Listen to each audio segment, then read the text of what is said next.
বিসমিল্লাহির রহমানির রহিম।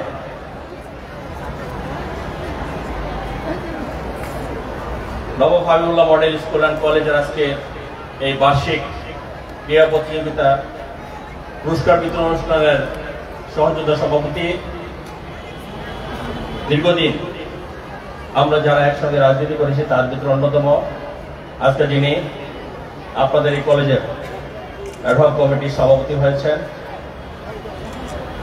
তিনি দীর্ঘদিন ছাত্র রাজনীতি করেছেন, যুব রাজনীতি করেছেন, আজকে বিএনপির সাথে সম্পৃক্ত। এই রাজনীতির বাইরেও তার একটি পরিচয় আছে। এই এলাকায় এই নবাব হাবিবুল্লাহ স্কুল থেকে শুরু করে অনেক ধরনের সামাজিক অর্থাৎ যে সমস্ত প্রতিষ্ঠানগুলো আছে সে সমস্ত প্রতিষ্ঠানগুলো দেখাশোনা করে থাকেন। এক কথায় বলতে গেলে যে সমাজের একজন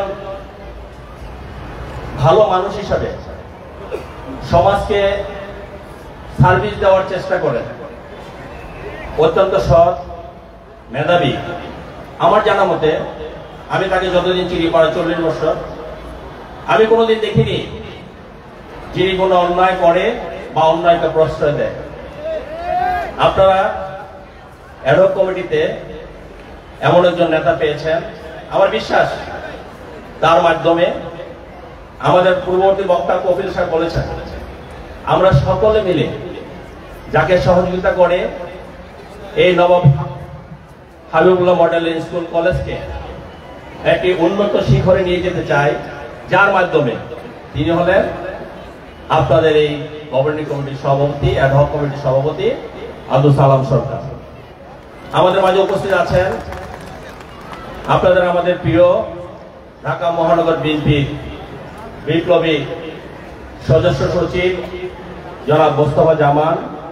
উপস্থিত আছেন আরেক সহযোদ্ধা, সাবেক ছাত্র নেতা, ঢাকা মহানগর উত্তর বিএনপির বিপ্লবী যুগ্ম আহ্বায়ক মোস্তাফিজুর রহমান শিকল। উপস্থিত আছেন আরেক সাবেক ছাত্র নেতা, যিনি মাত্র সুন্দর একটি বক্তব্য দিয়ে গেলেন, ঢাকা মহানগর উত্তর বিএনপির বিপ্লবী যুগ্ম আহ্বায়ক এম কফিল উদ্দিন। উপস্থিত আছেন আপনাদের আমাদের অত্যন্ত প্রিয় শিক্ষক, যিনি এই প্রতিষ্ঠানের দায়িত্ব নিয়েছেন, ভারপ্রাপ্ত অধ্যক্ষ হিসাবে আছেন আমাদের মির্জা মাহমুদা। উপস্থিত আছেন আমাদের ঢাকা মহানগর উত্তরের অন্যতম সদস্য মোতালেব হোসেন রতন সহ বিএনপি পরিবারের বিভিন্ন পর্যায়ের নেতৃবৃন্দ, অত্র কলেজ এবং স্কুলের শিক্ষক শিক্ষার্থীবৃন্দ, আমাদের প্রাণপ্রিয় ছাত্রছাত্রী ভাই বোনেরা, আসসালামু আলাইকুম। এটা একটা বার্ষিক পুরস্কার বিতরণ অনুষ্ঠান। তারপরে যেহেতু একটা স্কুল এবং কলেজ, সেখানে কিছু কথা আমাদের বলতে হয়। এখানে ছাত্রছাত্রী আছেন 5662 জন এবং শিক্ষক আছেন আপনারা 140 জন। আমাদের আরো 20 জন আছে আমাদের বিভিন্ন কর্মচারী কর্মকর্তা। এটা নিয়ে কিন্তু আমাদের এই পরিবার, এই পরিবারটা যাতে সুন্দরভাবে পরিচালিত হয় তার জন্য আপনাদের সাথে যোগ হয়েছে আমাদের যে আজকের অ্যাডহক কমিটি, সালামের নেতৃত্বে সেই অ্যাডহক কমিটি। আমরা আশা করব এখানে আমরা আমাদের সন্তানদেরকে যে কারণে পাঠিয়েছি বা আমরা আমাদের সন্তানদেরকে যে কারণে পাঠাই, সেটা হলো একটি ভালো শিক্ষার জন্য। সমাজে একমাত্র মানুষ যাকে জন্মের পরে তাকে মানুষ বানাতে হয় এবং তার কারিগর হলেন আপনারা শিক্ষকরা। পৃথিবীতে সমস্ত প্রাণী তাদের সন্তান আছে, তারা বাচ্চা দেয়, সন্তান হয়। কাউকে কিন্তু এইভাবে বড় করে মানুষের মতো বড় করে মানুষের মতো মানুষ বানাতে হয় না। অর্থাৎ আমি বলতে চাচ্ছি, সমাজে যদি প্রকৃত মানুষ বানাতে হয় তাহলে আমরা যারা অভিভাবক আছি, আপনারা যারা শিক্ষক আছেন, আমাদের এই কোমলমতি সন্তানদের প্রতি তাদের খেয়াল রাখতে হবে। লেখাপড়ায় পাঠদানে তাদের যাতে কোনো বিঘ্ন না হয় সেদিকে আপনাদের খেয়াল রাখতে হবে।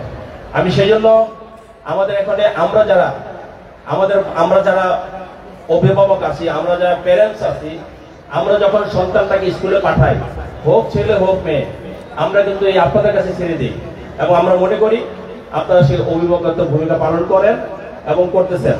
আমার সন্তানটা ভালো হলো না খারাপ হলো সেটা আপনার উপর অনেকখানি নির্ভর করে, আমার উপর নির্ভর করে, বাট আপনার উপর বেশি নির্ভর করে। কারণ এই সন্তান যতক্ষণ স্কুলে থাকে ততক্ষণ বাবা মা দেখতে পারে না, আপনারাই তাদেরকে দেখেন। সেই জন্য আমি শিক্ষকদেরকে অনুরোধ করব যে আমাদের সন্তানরা যাতে ভালো হয়, আমাদের সন্তানরা যাতে সুশিক্ষিত হয়, আমাদের সন্তানদের ভালো রেজাল্টের জন্য যা যা করণীয় দরকার সেই কাজগুলো আপনারা করবেন। আমরা বিশ্বাস করি, আমরা যারা অভিভাবক আছি, এলাকায় যারা আছি এবং আমরা যারা স্কুল কমিটিতে আছি, আমরা সকলে আপনাদেরকে সার্বিক সহযোগিতা করব। আর এটা যদি একটা স্কুল এবং কলেজ, আমি কলেজে যে সমস্ত আমাদের সন্তানরা লেখাপড়া করেন আমি তাদেরকে অনুরোধ করব, কিছুদিন আগে যে একটি আন্দোলন হয়েছে, জুলাই আগস্টের যে আন্দোলন, সেই আন্দোলনে আপনাদের অনেক ভূমিকা ছিল, এটা সত্যি। যারা ভূমিকা রেখেছেন এই একটি স্বৈর শাসনকে বাংলাদেশে বর্ষা থেকে উৎখাত করার জন্য আমাদের পাশাপাশি তাদেরকে ধন্যবাদ জানাচ্ছি, অভিনন্দন জানাচ্ছি। যারা আহত হয়েছেন, যারা এই অঞ্চলে আন্দোলন করতে এসে নিহত হয়েছেন, তাদের প্রতি সমবেদনা জানাচ্ছি। এবং আমি রাজনীতির কথাটা এই কারণে নিয়ে আসলাম যে আপনারা যারা এখানে কলেজে লেখাপড়া করেন, আপনারা হয়তো রাজনীতির সাথে সম্পৃক্ত হবেন, আপনারা হয়তো যে কোনো একটি দলের আদর্শকে ভালোবেসে দেশ গড়ার কাজে আপনারা হয়তো রাজনীতি করবেন, কিন্তু আপনারা খেয়াল রাখতে হবে আমরা সবাই মধ্যবিত্ত করে সন্তান। আমরা আপনাদেরকে এখানে পাঠিয়েছি লেখাপড়া করার জন্য, আপনাদের বাবা মা এখানে আপনাদেরকে পাঠিয়েছে লেখাপড়া করার জন্য।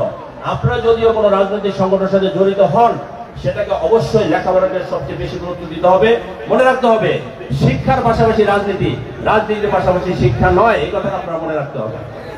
আর উন্নয়নের কথা যেগুলো বলবো, উন্নয়নের কথা তো আমরা বলে গেছে, আমাদের পূর্ববর্তী বক্তা বলে গেছে, এখানে যে সমস্ত উন্নয়ন হয়েছে সেই উন্নয়ন করেছে দেশনেত্রী বেগম খালেদা জিয়ার নেতৃত্বে যে সরকার ছিল, সেই সরকারের দায়িত্বে যখন তারা ছিল, তারা সেই উন্নয়ন করেছে।